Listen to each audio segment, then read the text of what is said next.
Hai, salam semua.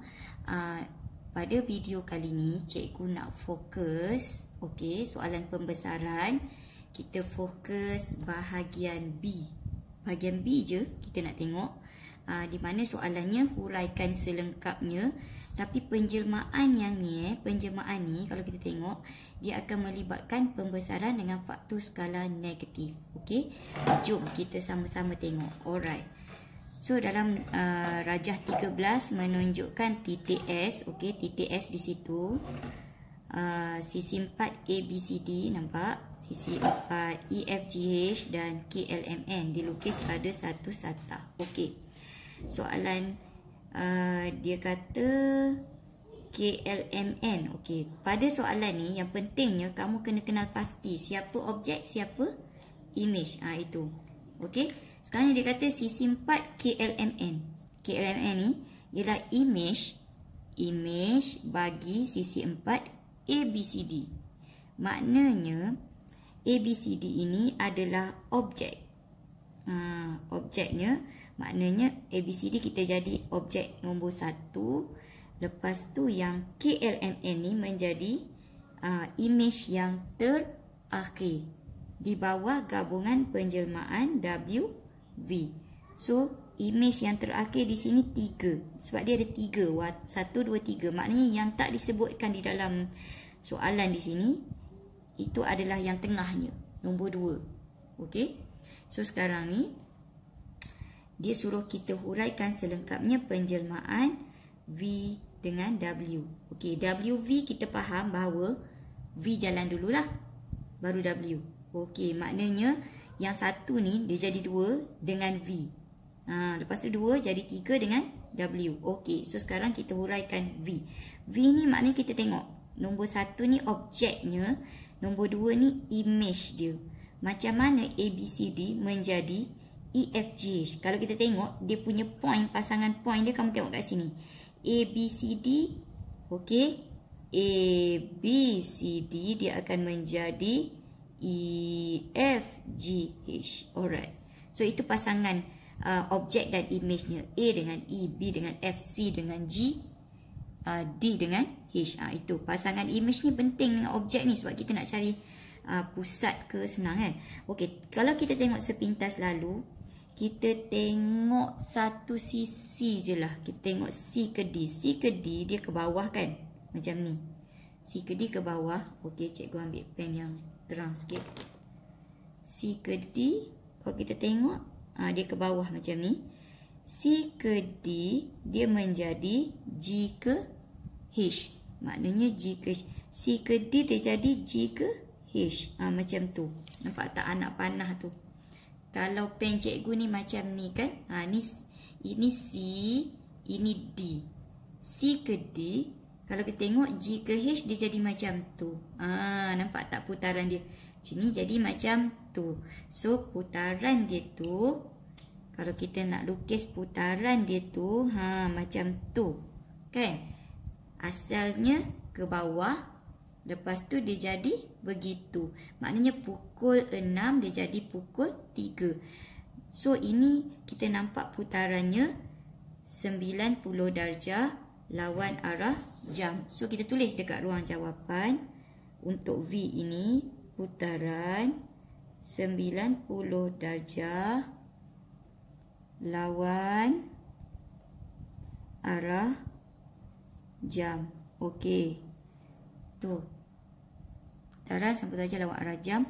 Sekarang ni untuk putaran nak menghuraikannya, selain daripada sudut dah ada, arah dah ada, satu lagi pada pusat putaran. Pada pusat apa yang kita nak bagi ni. Pusat ni kita nyatakan dalam bentuk koordinat. Koordinat lah, titik koordinat. Sekarang ni nak cari pusat. Tengok nak cari pusat macam mana. Kalau nak cari pusat pula, kita akan tengok pasangan objek dan image.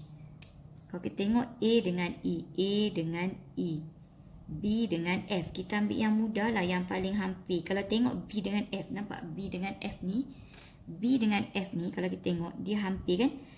Dan dia straight je. 1, 2, 3, 4 kiraannya. Straight je 4 kan. So kalau 4 begini, kejap cikgu cari pembaris.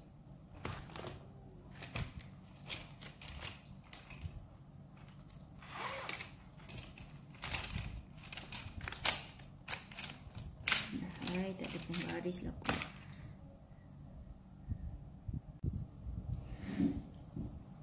Okey. So sekarang ni kita sambungkan B dengan F. Sambung B dengan F ni kan.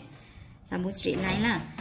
Yang tengah-tengahnya kalau kita tengok, tengah-tengah dia kat sini. Ni tengah dia. Okey. Sebab kan kiraan dia 1, 2, 3, 4. So tengah dia kat sini. Okey, kalau dia straight macam ni, dia tidak ada L kan. Bila tak ada L, tengah kat sini, kamu pergi di 90 darjah. 90 darjah menjauhi anak panah. Ni anak panah kita tadi kan. Anak panah ni penting ya apabila kita nak mencari pusat putaran menggunakan teknik Nazi ni. Okey. Anak panah ni mesti ada dulu. Jangan kacau Mina. Anak panah ni mesti ada dulu. So sekarang ni kalau antara image ke objek ni dia straight je macam ni, maknanya ambil tengah. Okey, 90 darjah jauh daripada anak panah. So sekarang ni pusat putaran dia kat sini lah. Nampak tak pusat putaran dia kat sini? So kalau kita baca sini, sini 7, sini 3. So jawapan dia 7, 3.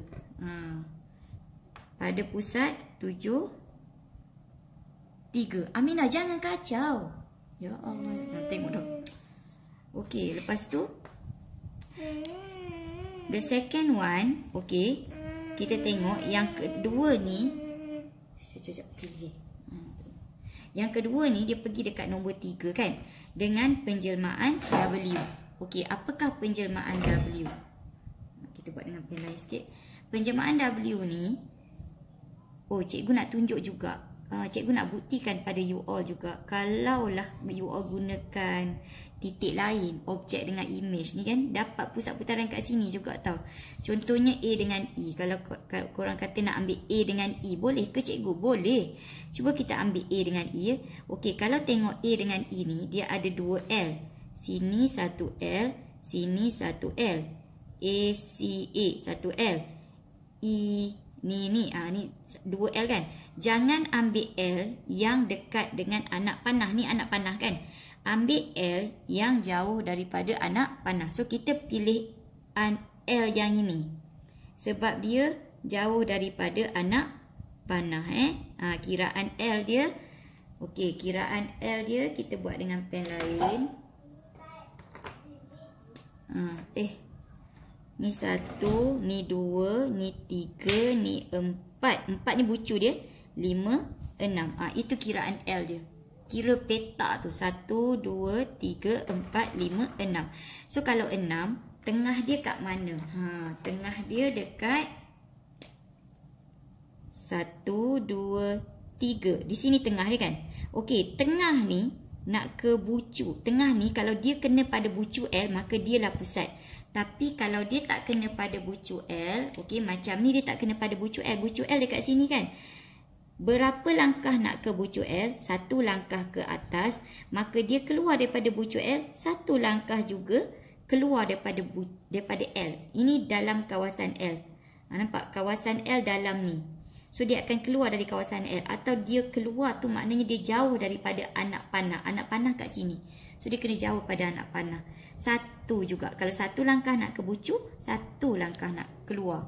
Kalau ambil pula C dengan kalau korang tengok kat sini,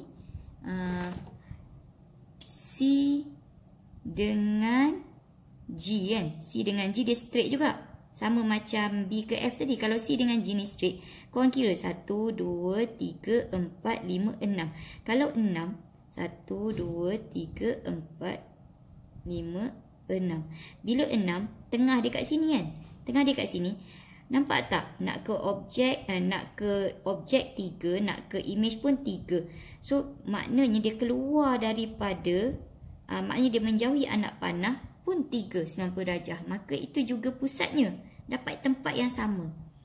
Kalau tengok D dengan H pula. D dengan H pun sama juga. Cuba kira D dengan H. Jangan ambil L yang kat sini. L kat sini dekat dengan anak panah. Ambil L yang kat luar.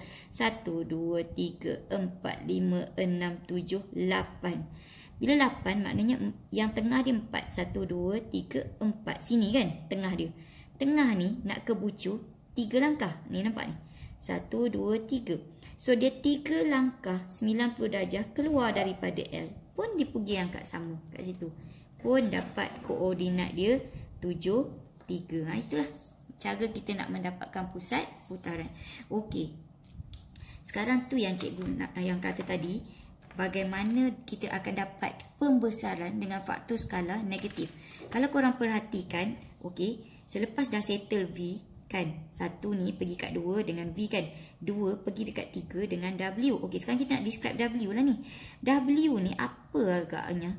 Kalau kita tengok yang straight ni GH, GH dia jadi GH. Okey, kita tulis dulu E, F, GH dia akan menjadi KL, MN.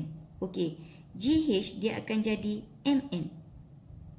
Dia satu ni G ke H anak panah ke kanan.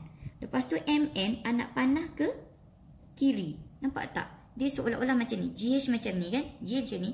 Dia berputar jadi begitu. Jadi MN.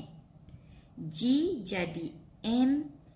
H jadi N. Begitu putarannya. Seolah-olah dia berputar 180 darjah. Tapi yang ini kalau kita nak kata putaran dia mesti sama saiz. Tapi kamu tengok apa terjadi? Saiz dia berbeza kan? Yang ni lebih besar kan? So bila saiz dia berbeza, ini bukan putaran sama sekali. Ini adalah pembesaran. Bila saiz berbeza je, jawapan mesti pembesaran. Bila pembesaran, dia mesti ada faktor skala. Okey, kalau keadaan yang begini, GH dia jadi MN. Okey, ni seolah-olah macam ada putaran 180 darjah dulu and then dia baru membesarkan. Maka inilah faktor skala negatif. Okey, bagaimana kita nak tahu faktor skala dia? Pun sama, image per objek. Faktor skala apa-apa hal pun, negatif ke positif ke, mesti nak cari dia image per objek.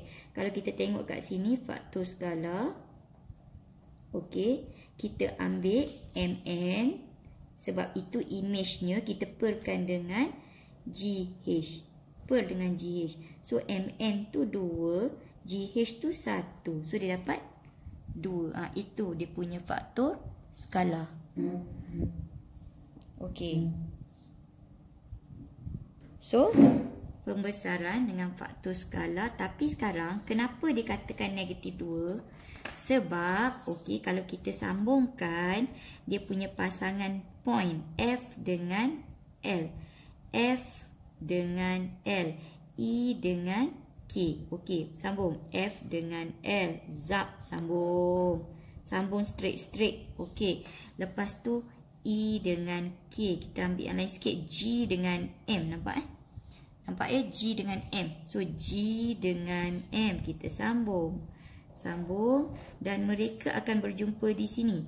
Kalau korang sambung pun semua titik, dia akan jumpa kat sini. Tak percaya, cuba sambung E dengan K. Nampak? Cikgu malas nak sambung banyak-banyak, nanti berserabut. So sekarang ni sambung 2 point cukup dah. 2 point pula, 2 pasang objek dan image. Itu memang cara nak mencari pusat pembesaran. So sambung 2 pasang dapat jumpa kat sini. Nampak tak? Pusat putaran ini berada di antara objek dan image. Selalunya kalau kita jumpa pembesaran kan, ni pusat. Okey, dia membesar begini. Nampak? Ini okey, ini objeknya. Ni objeknya. Lepas tu dia membesar macam ni. Ataupun ini objeknya. Ini dia punya image. Nampak? Ini pusat dia objek, image. Dia mesti susunan dia begitu selalunya lah, kan? Objek kat tengah, image kat belakang. Kalau pembesaran, kalau korang kaji memang macam tu selalunya. Tapi yang ini, kamu tengok ni. Pusat dia berada di tengah di antara objek dan image. Ini akan berlaku pada kamera selalunya. Kamera, kalau kamu tangkap gambar kan, fokus dia tu, itulah pusat pembesaran tu. Objek kat depan kamera kan. Fokus dia, titik fokus itu, pusatnya tu berada di tengah dan okey. So kalau macam yang pusat berada di tengah ni, macam cikgu cakap tadi, okey, antara objek dan image, maka faktor skala dia negatif, okey, negatif 2 kerana untuk mencari faktor skala tetap image per objek dapat 2 tadi kan. So faktor skala negatif 2 dan pada pusat, pusat dia yang ni tadi. Apabila kita menyambung objek dan image tadi, dua pasang, kita dapat di tengah ni persilangan dia, maka itulah pusat dia. 7, 5. Okey.